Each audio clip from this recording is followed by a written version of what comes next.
Railway ట్రాక్లపై కనిపించే C/FA, W/L బోర్డుల అర్థమేంటో తెలుసా? రైల్లో ప్రయాణించేవారు గమనించే ఒక ఆసక్తికరమైన అంశం. ట్రాక్లు పక్కన ఉండే వివిధ రకాల బోర్డులు, వాటిలో ప్రత్యేకంగా పసుపు రంగులో ఉండే C/FA లేదా W/L అని వ్రాసి బోర్డు చాలామందికి సందేహం కలిగిస్తుంది.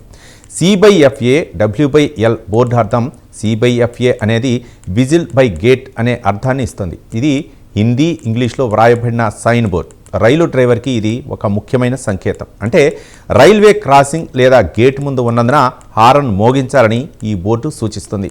ఇంగ్లీష్లో దీన్ని W/L అంటారు. దీని పూర్తి రూపం విస్టెల్ బై లెవెల్ క్రాసింగ్. రెండు బోర్డులు ఒకటే అర్థాన్ని కలిగి ఉంటాయి. ఈ బోర్డులు రైల్వే క్రాసింగ్ లేదా గేట్కి 250 నుండి 600 మీటర్ల దూరంలో అమర్చబడతాయి. ఈ దూరం ఉంచటం వల్ల లోకో పైలట్కు ముందే అప్రమత్తమయ్యే అవకాశం లభిస్తుంది. హారన్ శబ్దం విన్న ప్రజలు, వాహన డ్రైవర్లు లేదా జంతువులు వెంటనే జాగ్రత్త పడతారు.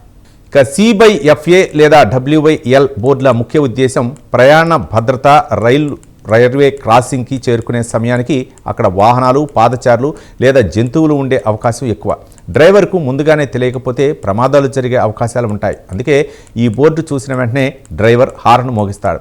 ఆ శబ్దంతో సమీపంలో ఉన్నవారు అప్రమత్తమవుతారు, రైల్వే ట్రాక్ నుంచి దూరంగా వెళ్తారు.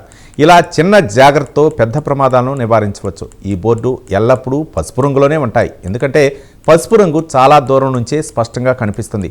పగలు సూర్యరశ్మిలోనూ, రాత్రి లైట్ల కాంతిలోనూ ఈ బోర్డు ప్రకాశవంతంగా కనిపిస్తుంది.